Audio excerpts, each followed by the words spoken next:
Hello, everyone. Welcome back to another episode of Noah Unleashed. If you're new here, hi, I'm Melball. I like Japanese wrestling and I like talking about it. And this is Noah Unleashed, a weekly news and review show where I talk about my favorite Japanese wrestling show right now, Pro Wrestling Noah. I have an amazing show to talk to you guys about tonight. It includes a tag team match for the GHC Tag Team Championships. But before I get into that, I need you guys to like the video, subscribe to the channel, and turn on notifications to make sure you are alerted every time we drop a new video. So, before we get into the rest of the Sunny Voyage show, I do have one little bit of news for you guys, which is a little unfortunate bit of news, and that is that Yohei has suffered an injury. It looks like an orbital fracture in his match with Hiromu Takahashi and Asuka. We wish Yohei a speedy recovery. He's been active all over Twitter, supporting his Jonitsu brethren in his absence, but unfortunately it looks like he will be out for an undisclosed amount of time. It sucks. At least it wasn't HAYATA. So, without further ado, let's get into the show. It was the Sunny Voyage show taking place July 26th. I didn't write down the name of the venue. I'm going to look it up and I'm going to put it here. The venue is stunning. Absolutely stunning. Like a floor to ceiling stained glass collage of just beautiness that is the background for the wrestlers to wrestle in. It's absolutely stunning. Again, I'm going to try to put a picture and the name of the venue here. Stunning. So let's get into match number one. Match number one was a tag team match, which featured Passion RATEL'S, Saxon Huxley, and Yuto Kikuchi taking on AMAKUSA and Junta Miyawaki. It's kind of sad for me to see this match because this was originally supposed to be the match that Yohei, I believe, was supposed to be in with Daiki Odashima as well. But we did see the Jonin duo kind of pull it together. Kikuchi and Huxley work really, really well together, I noticed. I don't know what this little fun connection there is, but they seem to work very, very well. I did feel a little bad for Kikuchi. He was even mentioning on Twitter, first Tadasuke, then HAYATA kind of leaving him. All of his team is leaving him. And then Yohei gets injured. He's the last RATEL of the OG Passion RATEL kind of clan. And it made me a little sad. But he's doing, again, so well with Huxley. I just can't ramble about it more. We have to talk about this match. So, going into it, Kikuchi and Miyawaki having a really, really great start with Kikuchi hitting that rope walk, bouncy, lucha style arm drag that he does.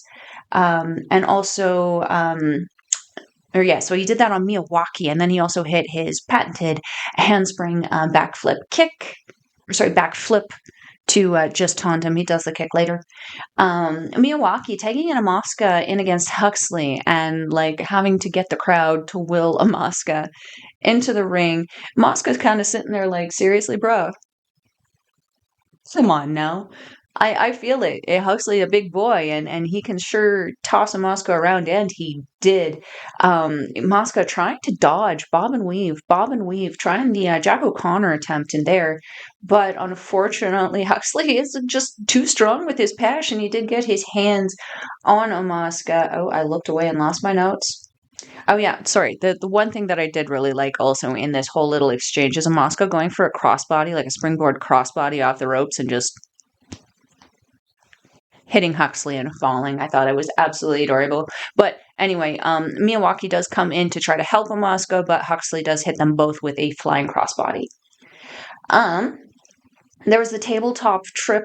I don't know what else to call it. Just that's what it was. It was tabletop trip by AMAKUSA, followed up by that drop kick on Kikuchi. There was a double thrust kick on Kikuchi, followed by a tope suicida on Huxley by AMAKUSA, and then a Gammon G on Miyawaki by Kikuchi. I was like, wait, what? Did he just hit a Gammon G? He sure 15 did. It was great. So, going into the finish here, We have Kikuchi hitting that handspring Pele kick on Asuka, followed by the cross-legged Death Valley driver for the win. I had to actually go and ask Andre C what this move was, because I definitely didn't know what it was. I initially called it an air raid crash just based on the look of it. It looked really, really cool, really unique. Never really seen that before. Post match, Kikuchi kind of announcing that he will take Yohei's place against Hiromu Takahashi in the match that they were originally supposed to have, since Yohei will not be able to attend, obviously, because he broke his face. I'm excited. He goes on to say that he will bring so much passion that Yohei will be proud of him. Yeah, yeah, I'm excited for this. I love watching Kikuchi. He's been such a joy to watch. He's so powerful and so good at what it is that he does, and the crowd is really starting to come behind him in all of his matches. So I'm excited to see where that goes and how that match kind of goes. So going from here, we're going to go into match number 2, and that was a three-way match between Daiki Odashima, Black Mensore, and Atsushi Kotoge. So Odashima and Kotoge kind of ignoring Mensore at one point, because Mensore be mensorating. If you know, you know. It's just a lot of zaz and a lot of like walking around, kind of going, yeah, you guys do it. I'll just kind of sit here and watch. And that's pretty much what we kind of got there. He then used his za to trick Odashima and ended up working with Kotoge against Odashima.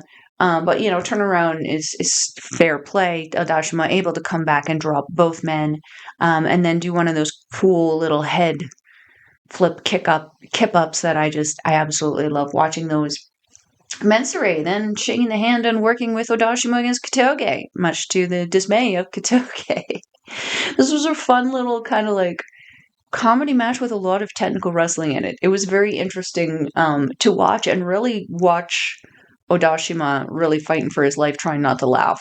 He did very, very well, but there were certain times where you're just like, it was an oos moment.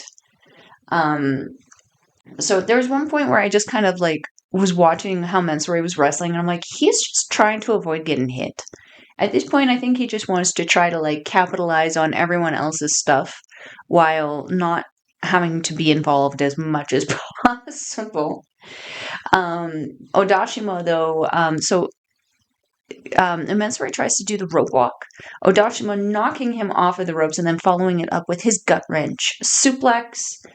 The finish comes with Kotoge and Mensore launching into a back and forth, with Kotoge hitting the za poke, going to hit Mensore in the face, instead poking him in the PB, and rolling him up in a cradle for the win. It was an interesting match. Kotoge got the win. I mean, as long as Kotoge got the win, I think I'm good with it. this is a fun little way to kind of segue into what ended up kind of being a very serious rest of the night. So it was nice to kind of have a little laugh in there. So going into match number 3, we had a tag team match that featured Team 2000X, the combination of Null and Tadasuke, taking on All Rebellion's combination of Alejandro and Kai Fujimura. I immediately looked at this and I was like, why do we have 2 juniors facing a junior and like a super heavyweight? And it seems a little imbalanced, even if you do have 2 juniors stacked on each other. And that ended up coming back to haunt me almost immediately. Alejandro attempting a test of strength with Null, and recruiting Fujimura to be essentially his legs so that he could reach the hands of Null.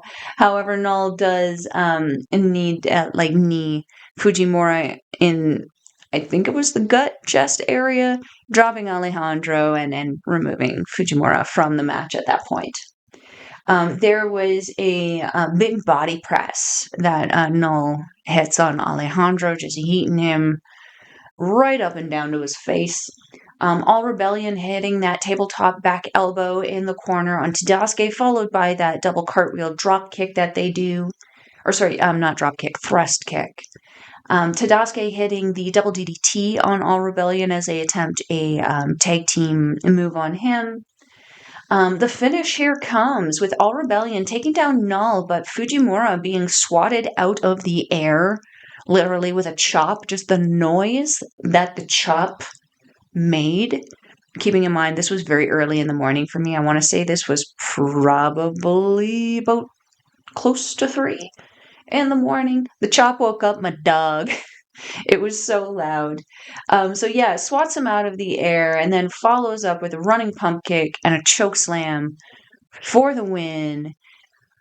Holy heckin' crap.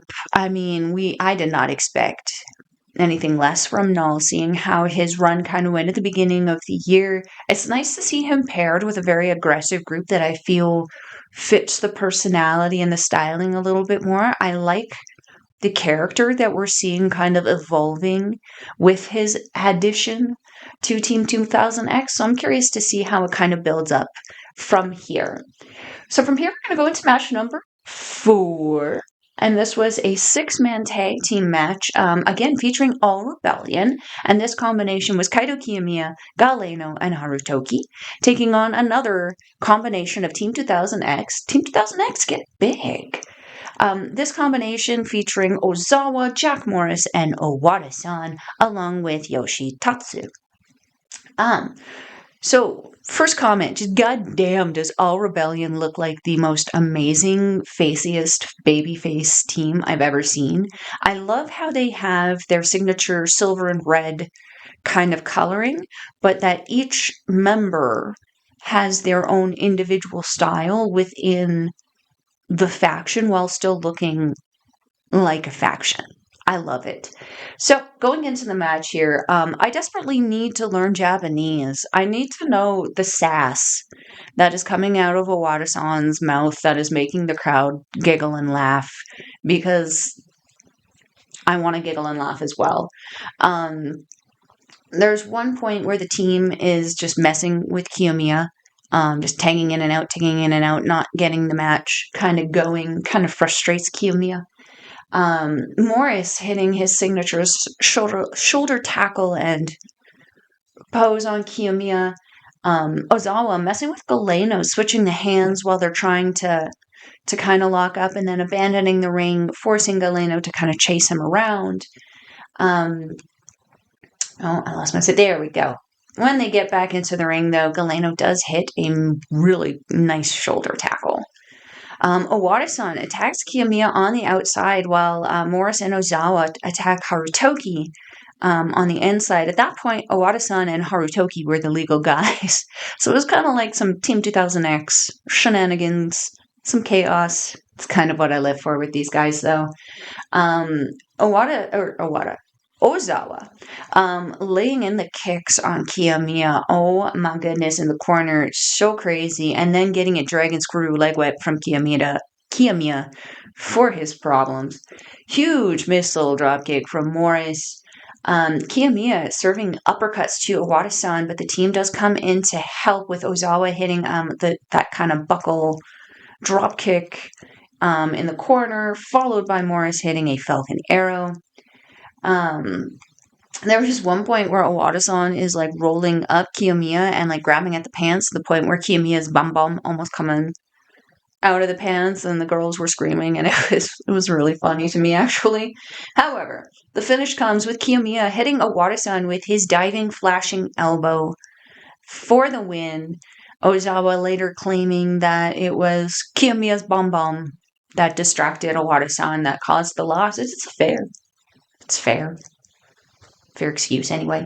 I enjoy this. I love seeing Team 2000X. They have this interesting charisma about them that just makes everything that they do just profoundly interesting and entertaining, while making you love and hate them, and maybe love to hate them at the same time. It's just, they're so good.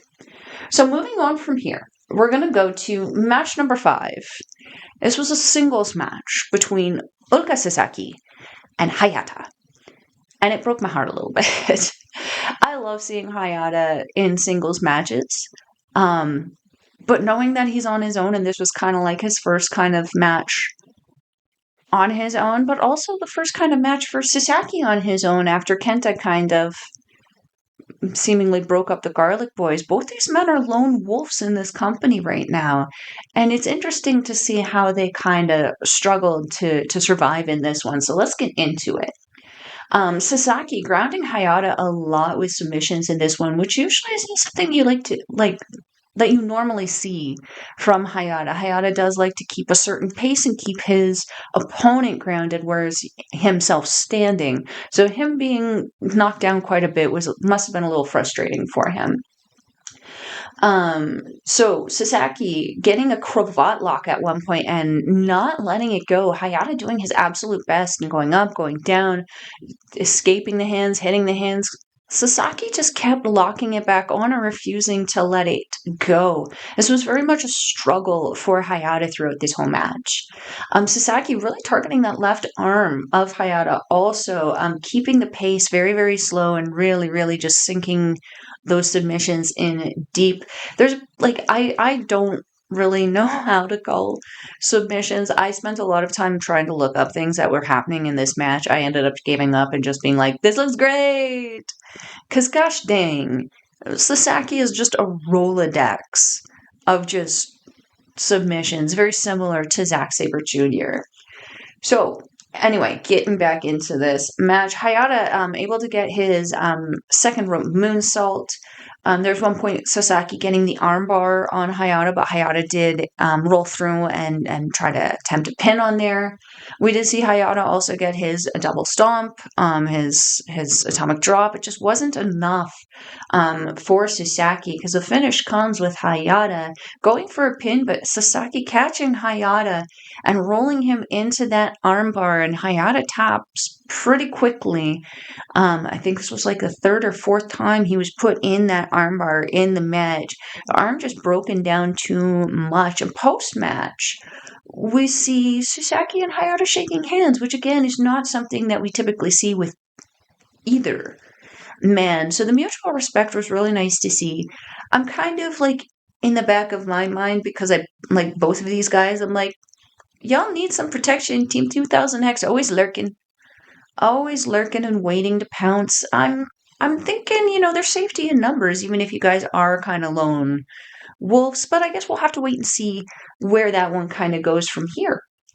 So from here, we're going to go into match number 6. This was a 6-man tag team match featuring Naomichi Marufuji, Dragonbane, and Alpha Wolf, taking on the team of Kenoh, Tetsuya Endo, and Eita. So going into this one, there was one point at the beginning where Alpha Wolf is kind of like intimidating everyone and kind of like acting like he's gonna like nom nom on them early. Endo running into the corner and kind of like doing his best pole dance into the back there, trying to hang off the turnbuckle away from Alpha Wolf. Thought it was a little funny. So Alpha Wolf with the nom nom on Eita, and then on Kenoh, and then on Endo. It was just a nom nom fest for everyone. Feed the man. Triple team in the corner, followed by the triple kick by Marufuji, Bane, and Wolf on Eita, which was hilarious because Eita was just so vocal this match, begging them not to do the things that they're doing, but them still doing the things that they want to do. Marufuji working over that right arm of Eita and the fingers, doing the little thing. Yuck, yuck. More nom nom from Alpha Wolf on Eita. Eita just seems to be that good kind of meat. I don't know. PK followed by the standing moonsault by Dragonbane, followed by the nom nom by Bane. Bane apparently also hungry. Feed the men. They're hungry. Eita does come back though and tags in an angry Kenoh, who Marufuji has been taunting with fist taunts throughout the match. Marufuji and Kenoh exchanging their signature kicks, and Marufuji with his quick Kawada kicks, and then Kenoh with his thigh kicks. Both these men just vicious, and ending with Kenoh hitting a high kick and then his taunt back on Marufuji. Kenoh and Marufuji also going through a series of kicks and just avoiding each other's kicks before Marufuji hits a hook kick, but then Kenoh hits a Pele kick and both men are down. Endo flipping through a suplex and then following it up with his patented handspring kick. Alpha Wolf nom-noms on the arm and then tries a moonsault on Endo. However, Endo does move and take out. The Alpha Wolf combo in the corner, I absolutely love, where he does the thrust kick, then that kick to the head on the buckle, followed by that, I believe there's a senton back in. Absolutely love that. And then Ada absorbing chops. Alpha Wolf absorbing chops. Why did I say that? You can't absorb Alpha Wolf chops. Those things are too hard. Wolf absorbing chops from Ada and then feeding him a tilt-a-whirl backbreaker as well. The finish comes with Ada hitting a pump handle knee to the face, followed by a thrust kick for the win on Dragonbane. Bragging post-match, Ada, which is a very interesting way I'm seeing the character going, but not one that I wasn't expecting. He has been kind of doing this, a bit of ego, stepping into the ego thing with Kondo. I'm loving it. I'm very excited to see Eita and Kondo going after those GHC Junior Tag Team Championships. Los Copiadores, though, been a dominant team for a very, very long time, and you got that heavy junior in Alpha, Dragonbane getting to be a heavy junior in himself. I'm excited to see where this goes. I don't know if I'm ready to see the title switch hands yet. I think Los Copiadores is doing a phenomenal job with them, but we're going to have to just wait and see. Post-match also, Dragonbane is carried out by Alpha Wolf. And also they didn't take the titles. Ada was left holding the titles. Very interesting development. Anyway, we're going to move on to the main event of the evening, match number 7 for the GHC Tag Team Championships, and it features the champions, Passion RATEL'S, Manabu Soya and Daiki Inaba, taking on the challengers of Team 2000X. Again, Team 2000X get to be a really big team. So we got this combination of Daga and Takashi Sugiura, and most of the team also came out to back Daga and Sugiura. In this one, we saw Yoshitatsu, Tadasuke, Jack Morris, and Owada-san. And we did see also Yuto, Kikuchi, and Saxon Huxley in the corner of the Passion RATEL'S. So Daga coming out with his Black Tiger mask, and I loved it. Loved it. It was so cool to see. So Sugiura tossing Soya early on in the barricades on the outside, but Soya exploding back out with that passion and shaking the barricades with that passion shake. Daiki Inaba and Daga having a fun little start with Inaba refusing to go down and knocking down Daga with a diving shoulder tackle. Sugiura tossing Inaba around on the outside, much to the displeasure of Kikuchi and Huxley, who were complaining in the corner, but the rest of the team, they were outnumbering the guys on the outside. They couldn't actually get in there and do any help, unfortunately. I love the crowd work that was kind of going on here. Every time that the crowd would start cheering for someone, Daga would tell them to shut up, shut the F up. It was so funny. I don't always get the crowd interaction in the indies here, so it was really cool to see it on this level. There was one point where Soya hits a DDT neckbreaker combo on Sugiura and Daga. There's one point where Soya muscles up Sugiura from the floor into a suplex. That belly-to-belly suplex by Daga on Soya, though, holy shit, was that good. Inaba eating so many kicks, so many freaking kicks from Daga before going down, and then but the passion is strong with this one. When he comes back, he comes back. I didn't even write down how he came back. The passion is strong. Yes, the training is paying off with Manabu Soya, and I just wanted to do a random cheap plug in the middle of the match for Manabu Soya's YouTube channel. If you haven't watched it, I highly recommend you go check it out. I'm gonna put the name hither. It's really funny. You get to see some backstage training, some backstage stuff. You got to see Hayata and Yohei while they were still married. You get to see a lot of extra content. So I highly recommend you go check it out. Even if you don't understand Japanese, like I don't, you don't need to. There's subtitles also that kind of pop up regularly. You can translate them pretty easily if you're watching it on your phone. But let's get back into the match here. Avalanche Brainbuster and Boston Crab by Sugiura. Where did that go? On Soya, but Soya wills the passion back into himself, gets in Inaba, who hits a spear and cannonball on Sugiura, followed by the double team spear and lariat, but Daga breaks up that pin. Inaba and Sugiura trading blows until Inaba hits. He's just straight on headbutt and ends up busting himself open, and then follows it up with a big clothesline. He bled a lot after that headbutt. A lot. Handled it well, though. Didn't slow him down. He just kind of kept wiping his face. It kind of got everywhere, but it wasn't to a point where it was distracting, which I appreciate. Inaba standing alone against the team, but is overpowered with a big lariat from Sugiura. The finish comes with Sugiura pounding Inaba to the ground. But when he picks up Inaba, he rolls him into a cradle for a surprise win. And I was like, I had a moment where I was like happy, but also kind of like, aw. I was happy to see Inaba pick up the win. It was what I was hoping for going into this match, because Inaba has been kind of working that, not picking up any wins going into this, and him not winning against Sugiura is why this match is kind of happening in the first place. So to see Inaba pick up the win made me very happy. I wasn't ready for the match to be over yet, and maybe that kind of leaves the door open for a second opportunity for Daga and Sugiura, or maybe what's happening post-match to kind of come into play. So let's talk about what happened there. Post-match, the team hits the ring, beats down all of Passion RATEL'S because the numbers game, and Tatsu takes the mic, says that the Passion RATEL'S bribed the ref. Yeah, they bribed the ref, and then said that they need to have a conversation.